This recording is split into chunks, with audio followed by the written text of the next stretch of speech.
Bonjour à toutes et à tous, bienvenue dans ce premier épisode de Donner à voir. Je voulais faire ce premier épisode en me présentant moi-même, en présentant mon histoire, que ce soit avec les troubles psychologiques, le fait d'être une personne LGBTQIA+ racisée et le fait d'être une personne en situation de handicap.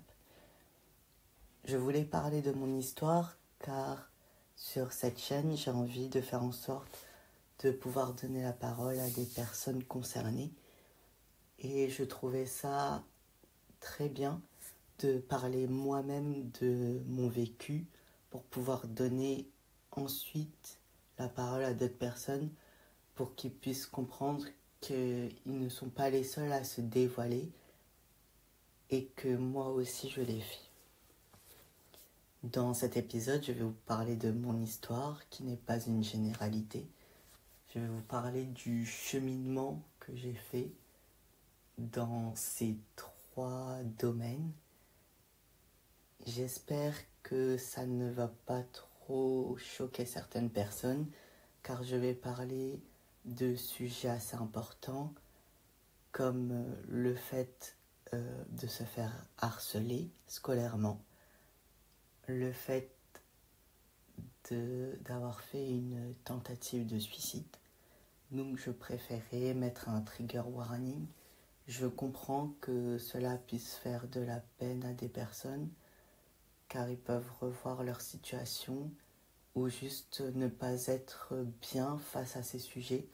Donc je préférais en parler et dire que je vais parler de ça au sein de cet épisode. Donc, je m'appelle Camille, je suis une personne transgenre, FTM, racisée, donc je suis une personne noire. J'ai 2 handicaps invisibles, je suis autiste, donc j'ai un TSA, un trouble du spectre autistique, et j'ai un TDAH sévère.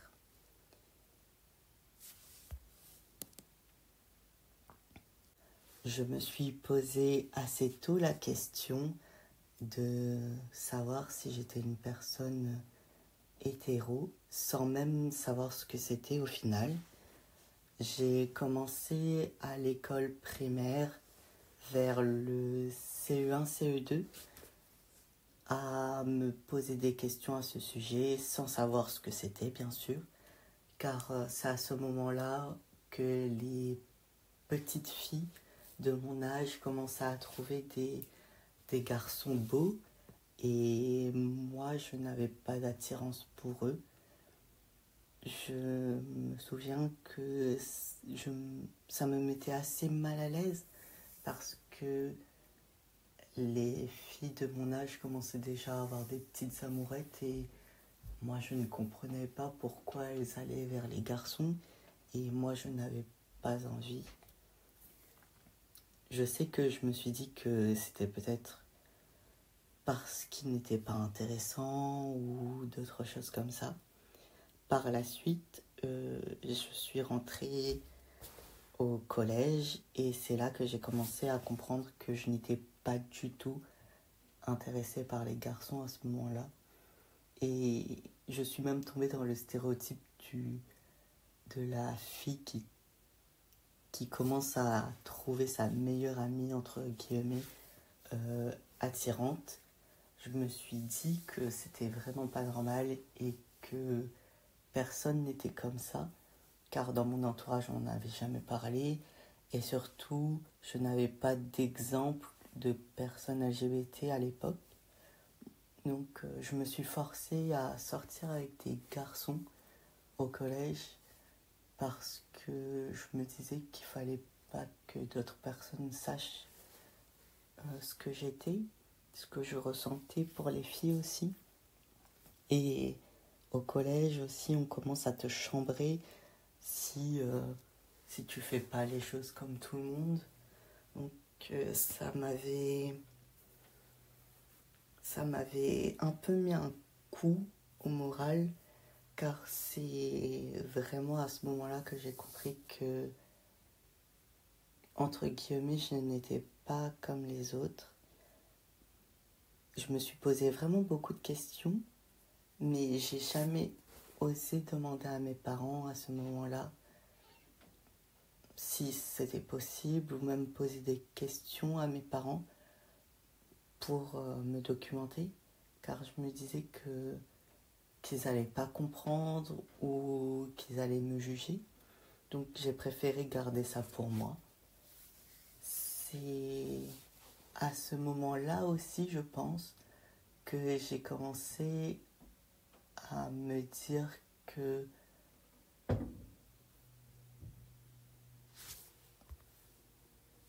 c'est à ce moment-là aussi que j'ai commencé à penser que j'étais différent des autres, mais je ne l'ai pas dit. Puis par la suite, j'ai arrêté de penser à ça.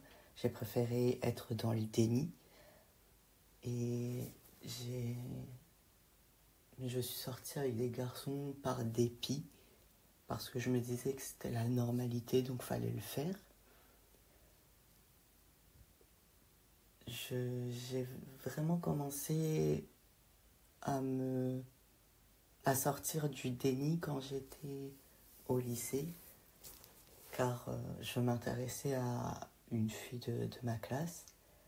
Et je pense que c'est ça qui m'a donné le déclic de faire mon coming out, de dire à ma mère que j'aimais les filles. Je me rappelle que c'était à la fin de la première, début terminale. J'avais très peur de la réaction de ma mère, donc je lui ai dit ça dans un centre commercial. Ça m'avait provoqué de l'anxiété parce que je me suis dit que mes parents pouvaient mal le prendre, et j'avais surtout peur de me faire rejeter par mes parents. Je l'ai dit aussi par la suite à mes frères et sœurs, et le coming out, c'est vraiment quelque chose de stressant. Je trouve qu'on ne devrait pas avoir à le faire et qu'on devrait juste aimer les gens qu'on veut, au final. Cette épreuve a été tellement stressante pour moi que j'ai eu mes règles à cause du stress pendant un mois entier. Je sais que ça peut paraître bête, mais avec mes frères et sœurs, on a vraiment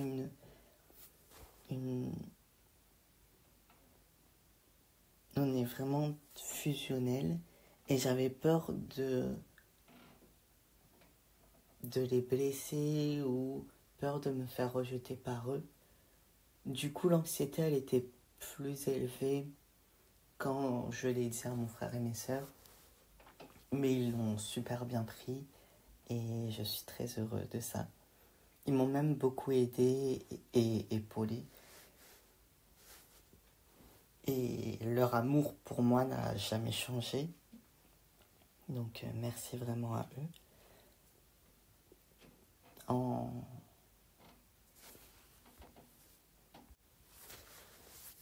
J'ai fait mon coming out pour dire à mes parents que j'étais une personne transgenre. Je devais avoir 21 ans.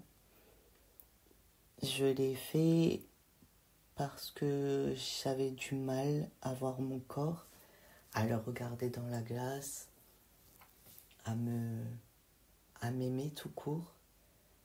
Et je sentais que c'était le moment de le faire. Je sais que ma famille m'a posé des questions pour savoir si j'étais sûre que c'était ça et que je ne m'étais pas trompée. Mais je m'étais déjà posé la question moi-même quand j'avais 15 ans, parce que c'est à ce moment-là que j'ai commencé à avoir de la poitrine, mon corps a commencé à changer et je ne me sentais pas bien du tout. Je me suis dit que c'était à cause des hormones, l'adolescence, et que ça allait passer. mais ça n'est jamais passé.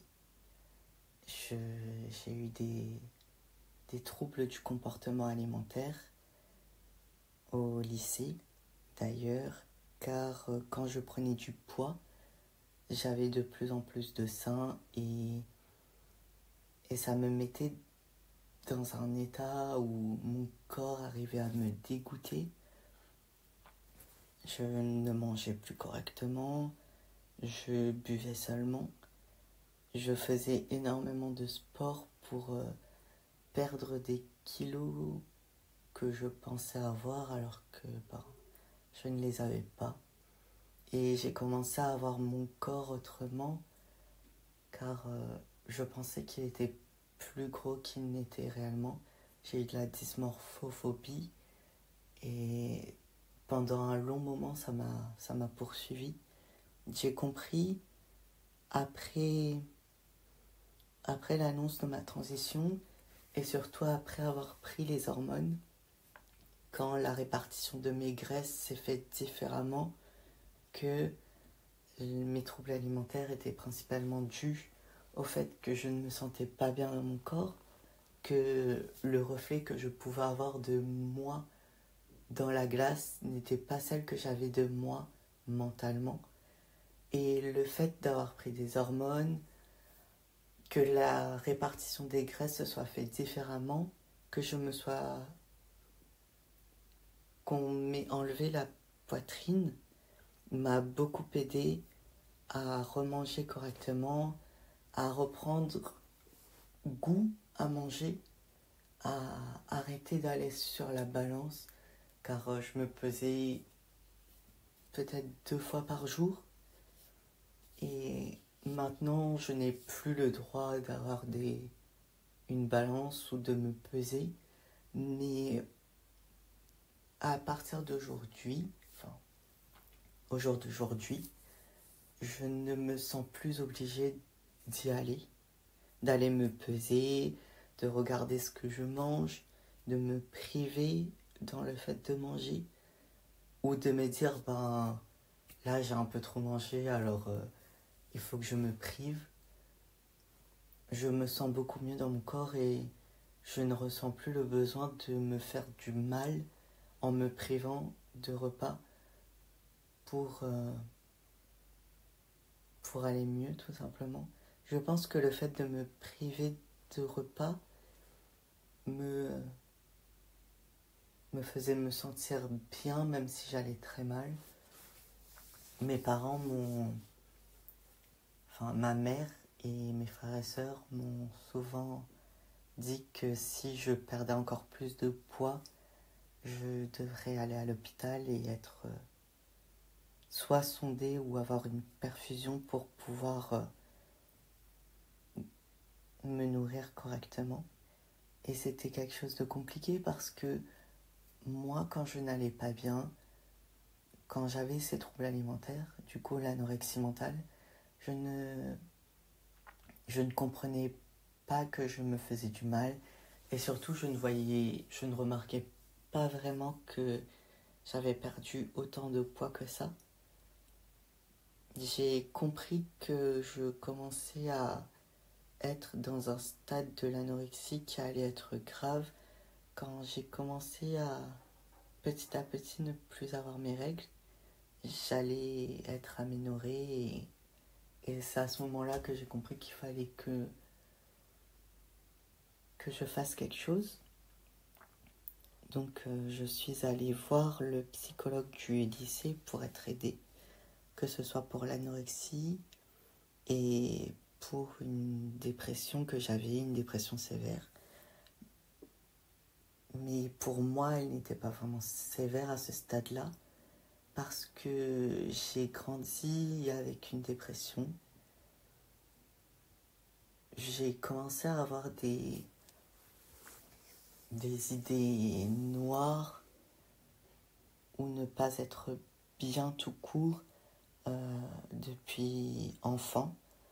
C'est à la séparation de mes parents, quand j'avais 9 ans, que ça a commencé, 9-10 ans. Pour moi, mes parents se séparaient parce que j'étais souvent malade, que je n'allais pas super bien et j'avais l'impression que c'était de ma faute si mes parents se séparaient. Il m'a fallu réellement plusieurs années avant de comprendre que ça n'était pas de leur faute et surtout pas de la mienne. Ça arrive qu'un couple ne soit plus bien ensemble et qu'ils doivent faire leur chemin chacun de leur côté. Mais quand on est enfant et qu'on voit ses parents se déchirer, se disputer, presque en arriver aux mains, ça brise quelque chose en nous et ça fait quelque chose de ne plus voir ses parents ensemble alors que depuis le début de sa vie, ses parents étaient ensemble, vivaient à peu près heureux, enfin c'est l'impression qu'ils donnaient. Et je pense que on parle beaucoup de la séparation des parents, mais on parle pas beaucoup de ce que l'enfant pourrait ressentir. J'ai dû voir plusieurs psys en étant enfant et même à l'adolescence. Et aucun d'eux n'a jamais mis le mot de la dépression sur le tapis. Parce que je pense que pour eux, c'était juste une petite déprime passagère ou juste le fait de s'ennuyer dans la vie en général. Donc c'est qu'au lycée on m'a dit que c'était vraiment une dépression sévère.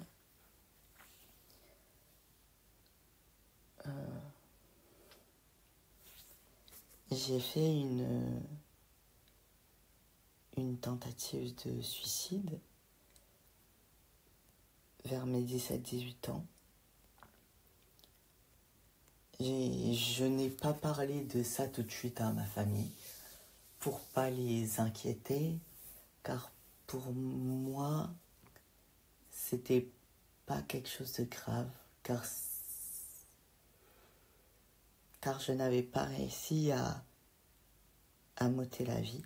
Donc j'en ai parlé d'abord à un psychiatre, enfin un psychologue scolaire, qui m'a dit que malheureusement mon cas était un peu grave et que à son stade à lui, il ne pouvait pas m'aider. Donc on m'a reconduit vers un CMP et c'est à partir de ce moment-là que ma mère, mon frère et mes sœurs ont été mis au courant que je n'allais vraiment pas bien. Je devais aller voir une infirmière et un psychologue une fois par semaine. Et on m'avait même mis sous antidépresseurs pour faire en sorte que j'aille un peu mieux. Mais les antidépresseurs avaient fait en sorte d'accentuer mes idées noires et pour mon bien-être, j'ai arrêté de les prendre.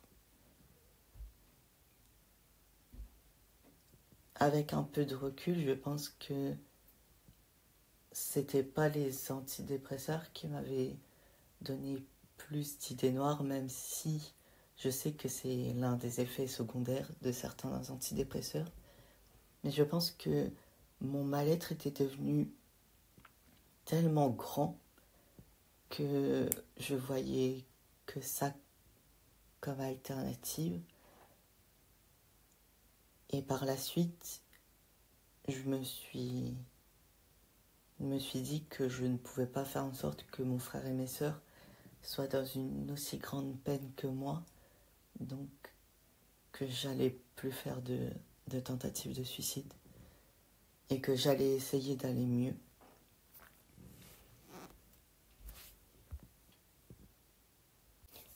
Dans mon parcours pour aller mieux, j'ai essayé de faire en sorte d'avoir une meilleure alimentation. Je me suis aussi posé plus de questions sur moi-même. Et j'ai essayé surtout de mettre des mots sur les mots que j'avais. De faire mes coming out, ça m'a réellement beaucoup aidé. que je me suis enfin assumée et réellement, ça fait une différence de pouvoir s'assumer.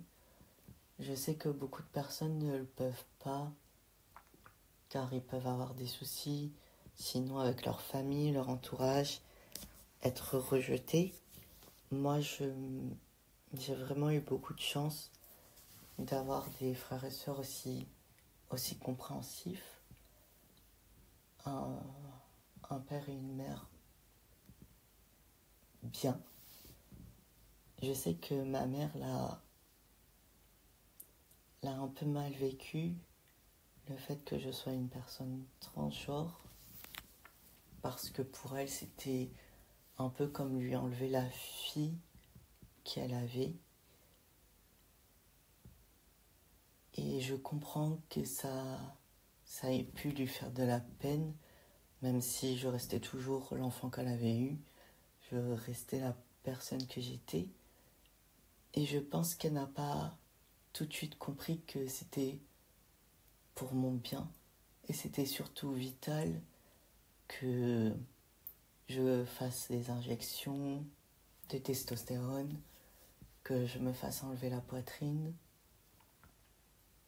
Je sais qu'elle a eu beaucoup de mal à m'appeler mon fils et à comprendre que je faisais pas ça pour faire un caprice, mais plus parce que je pouvais plus pour moi-même me mentir et faire semblant d'être une autre personne parce que j'avais peur du regard des autres et surtout j'avais peur de devenir moi-même. C'était devenu vital de faire mon coming out et de juste devenir moi-même.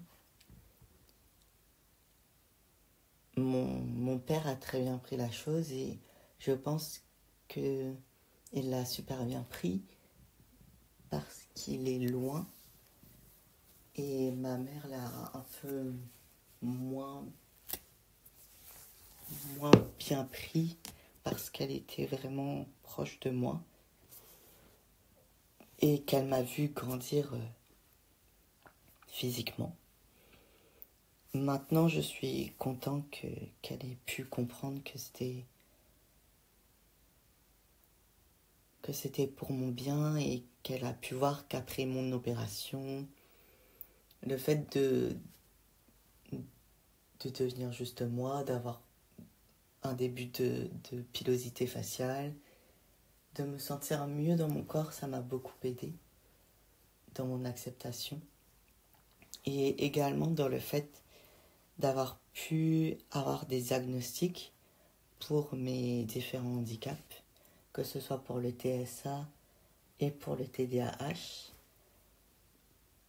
Ça m'a juste aidé à me dire que je ne suis pas une personne bizarre et que je n'étais pas l'enfant bizarre que les gens pouvaient harceler à l'école ou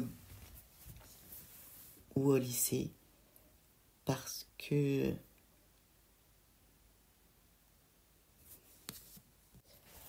peut-être ils avaient vu quelque chose que moi je ne voulais pas voir et qu'ils sentaient un peu que j'avais pas du tout confiance en moi et du coup c'était plus simple de pouvoir s'attaquer à une personne un peu plus faible. Maintenant que je sais que je suis une personne normale dans ma normalité des choses, bien sûr, et que je suis une personne neurodivergente, c'est plus simple pour moi d'apprendre à me connaître, d'apprendre à pouvoir mettre des mots sur mes sentiments, ce que je ressens. J'essaye aussi d'apprendre à mieux communiquer avec les autres, car avant je trouvais pas ça nécessaire de communiquer avec d'autres personnes que mon frère et mes sœurs, et surtout dans ma famille on communique pas forcément ses émotions, il y a plein de choses qu'on ne fait pas, comme se prendre dans les bras ou d'autres choses.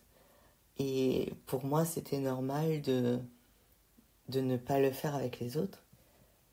Puis par la suite, j'ai appris, grâce au diagnostic du TSA, que qu'être tactile avec des gens, pour moi, c'était beaucoup plus compliqué, car je déteste qu'on me touche. Mais de par mon éducation, je pense que je n'aurais pas pu voir cet aspect-là avant, car on se touche pas du tout dans ma famille. Et même, on est des personnes très pudiques, du coup on dit rarement ses émotions. Et je pense que c'est pour ça aussi que mon trouble du spectre autistique a été détecté aussi tard. Et aussi parce que les femmes, quand j'ai fait mon diagnostic du TSA, j'étais encore connue sous le genre féminin. Et la psychologue me disait que les femmes étaient détectées pour le TSA plus tardivement, car la plupart du temps, elles doivent s'adapter à la société beaucoup plus tôt. Donc on remarque pas chez les femmes qu'elles ont un TSA tout de suite, car elles doivent apprendre à masquer beaucoup plus vite que les garçons. Et du coup, chez beaucoup de personnes, c'est pas détecté, et certaines personnes n'ont jamais de diagnostic, car ça ne se voit pas. Et je trouvais que c'était triste de se dire que plein de personnes ont un TSA, et que surtout le trouble du spectre autistique est vraiment différent chez beaucoup de personnes. C'est pas comme dans les séries comme Good Doctor ou d'autres séries comme ça qu'on peut voir que des personnes autistes. Réellement, maintenant, on l'appelle un trouble du spectre autistique parce qu'il y a autant de genres de troubles autistiques qu'il y a de nuances dans un spectre. Et on devrait un peu plus représenter les personnes autistes parce qu'il y a beaucoup de caractéristiques différentes. Et je pense que si j'avais eu que les représentations des séries pour les personnes ayant un trouble autistique, je me serais jamais dit que j'étais autiste.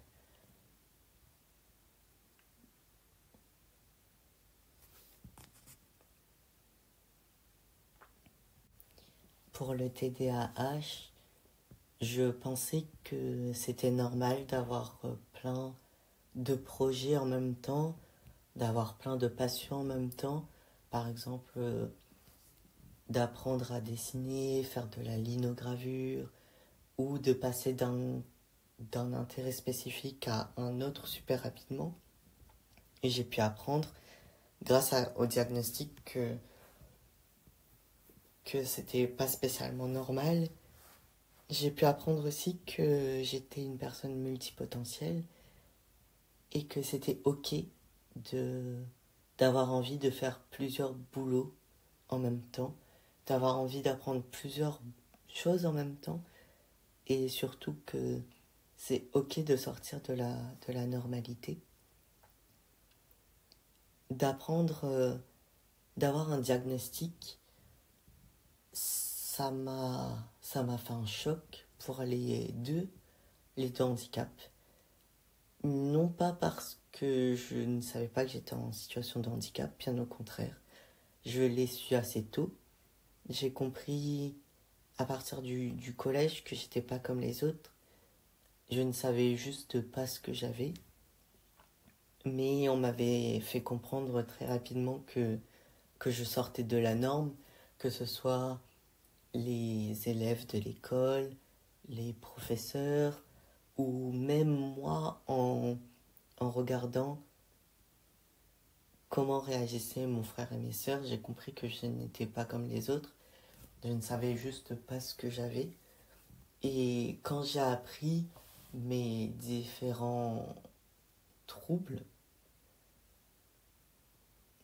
je me suis effondré après et mes frères et mes soeurs n'ont pas compris pourquoi j'étais aussi mal après avoir appris pour ces deux handicaps. Mais même si on sait qu'on a ces handicaps, c'est toujours une claque qu'on se prend quand on a vraiment un diagnostic, car tu te dis que ce que tu as vécu c'était vrai, que ce n'est pas dans ta tête, que tu n'es pas juste un enfant turbulent, capricieux, et même que mes soucis scolaires, c'était pas dans ma tête, et c'est pas que j'étais un enfant feignant, bien au contraire, c'est que j'aurais mérité des aménagements, des aides et, et d'autres choses pour pouvoir être sur le même pied d'égalité que les autres. Et quand tu as un diagnostic, en fait, tu te prends une claque parce que déjà de un, t'es forcé de sortir du déni. Et puis aussi, tu te dis que on va te voir différemment parce qu'on sait que tu as un handicap et c'est assez compliqué. Et puis même pour toi, pour ta vision de toi-même, c'est assez dur d'avoir un diagnostic parce que c'était éprouvant de faire les questionnaires, que ce soit papier ou à l'oral, et puis de devoir voir une personne qui va te dire, oui, t'es comme ça, mais, mais qui ne pourront pas t'aider plus que ça en fin de compte. C'est frustrant, c'est éprouvant et même pour les dossiers de la MDPH, quand tu te prends d'accord, t'es handicapé, on te donne une reconnaissance pour être un travailleur handicapé, mais tu n'es pas assez handicapé pour avoir une aide. C'est un peu frustrant parce que on ne le dit jamais assez, mais faire une reconnaissance pour la MDPH, ça coûte super cher. Entre les différents spécialistes qu'on doit voir, les, les examens par exemple qu'on doit faire, c'est éprouvant. Et de se dire qu'on a fait tout ça pour rien, au final c'est dur à vivre. Donc voilà. Maintenant, dans ma vie, en sachant que j'ai des troubles psychologiques, je ne suis plus en dépression, heureusement. J'ai toujours des baisses de morale, parfois, et je pense que c'est normal. Beaucoup de personnes ont ces baisses de morale-là aussi. Mais en étant plus moi-même, en ayant conscience de mes handicaps invisibles, et en étant hormoné, je commence à avoir petit à petit une confiance en moi que je n'avais pas du tout avant. Parce que quand tu grandis en tant que l'enfant bizarre, tu te dis que tu resteras l'enfant bizarre toute ta vie et du coup, ta confiance en toi, elle est un peu sur, en dents de scie. Maintenant, je commence à avoir confiance en moi seulement à partir de mes 25 ans. J'apprends à connaître mes points forts et mes points faibles. J'apprends à vivre avec ce que j'ai pu vivre. J'apprends aussi à laisser le passé au passé. Et j'essaye d'aller de l'avant. J'essaye aussi avec la transition de comprendre qui je suis, de comprendre maintenant avec qui j'aimerais être, j'apprends aussi, contrairement à avant, à avoir des standards, que ce soit au niveau amical, amoureux ou professionnel. Parce que quand tu n'as pas confiance en toi, tu n'as pas de standard. Tu te dis que tu ne mérites pas grand-chose, alors pourquoi avoir des standards?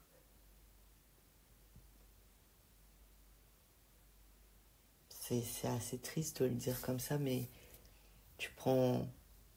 Tu penses vraiment être l'une des dernières personnes vers qui on va aller. Donc c'est assez compliqué. Et puis même en étant une personne transgenre et surtout noire, que, enfin dans le monde par exemple amoureux, tu te dis que personne ne voudra de toi, car quand tu étais plus jeune, quand tu étais une fille noire, on te disait ben t'es jolie pour une noire ou ben c'est gentil, t'es une très belle personne, t'as une très belle personnalité, mais t'es noir quoi. Donc on peut pas sortir avec toi.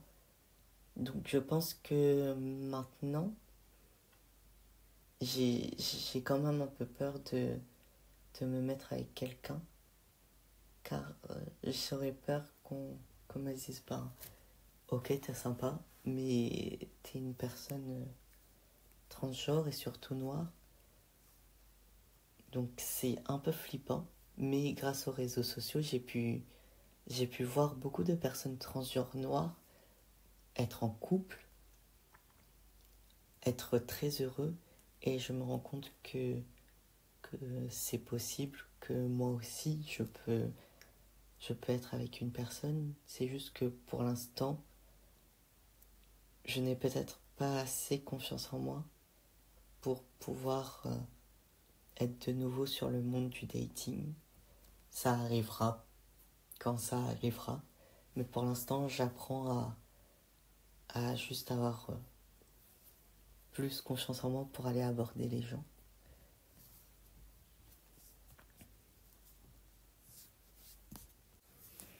Et je sais que de pouvoir faire ce podcast, de pouvoir rencontrer des gens comme moi, ça va beaucoup m'aider à déconstruire mon rapport au dating, à la sexualité étant une personne transgenre ou même juste une personne LGBTQIA+. Et ça va beaucoup m'aider.